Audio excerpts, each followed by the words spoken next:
want to give an end of summer update on the performance of this mower. I'll go over what did and didn't meet my expectations. Here's a little action video showing the reason why I went to the larger size tires. If I had the originals on there, there's no way it could stay on the side of the hill, especially toward the very back where I'm moving around. People ask me, how do you keep this thing from digging holes in your yard?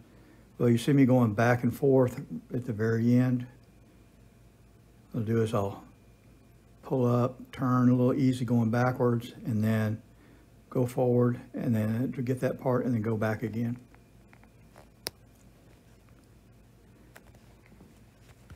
Sickle bar mower.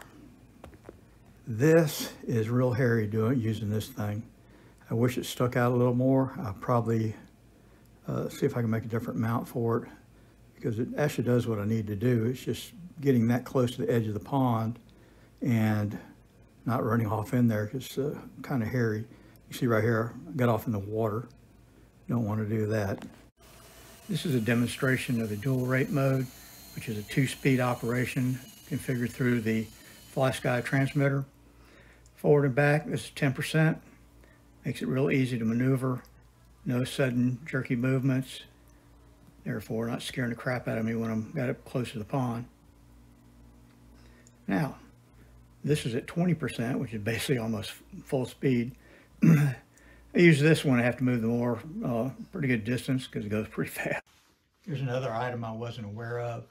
When you have 2 motors driven by 1 channel on a motor controller, when one wheel loses ground coupling as it gets high-sided, only that wheel spins. I'll show you a demonstration of that. This is what I'm talking about.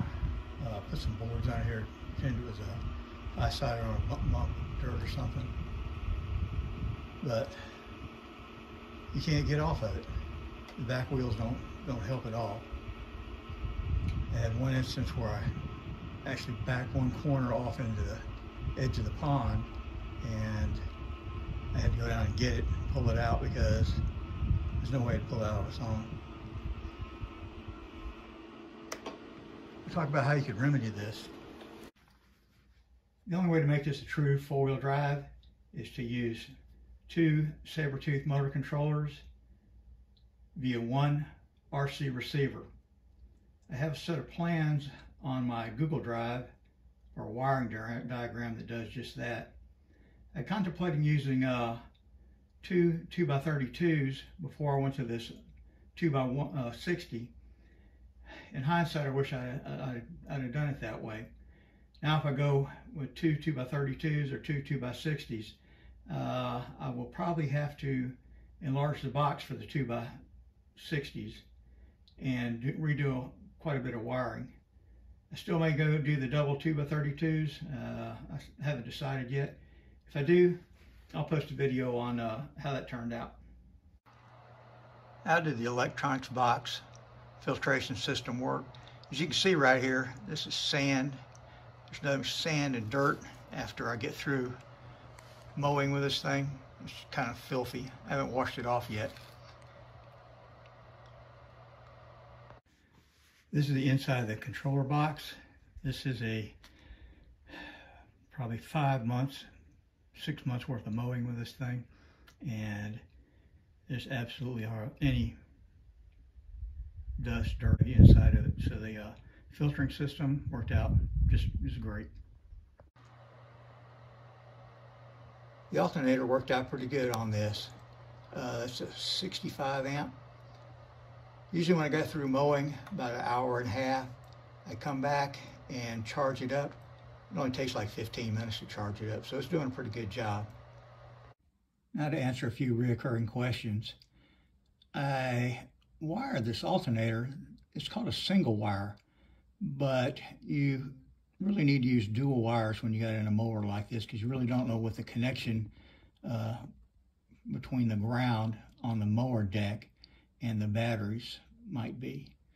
So I just ran a wire to the negative side of the batteries.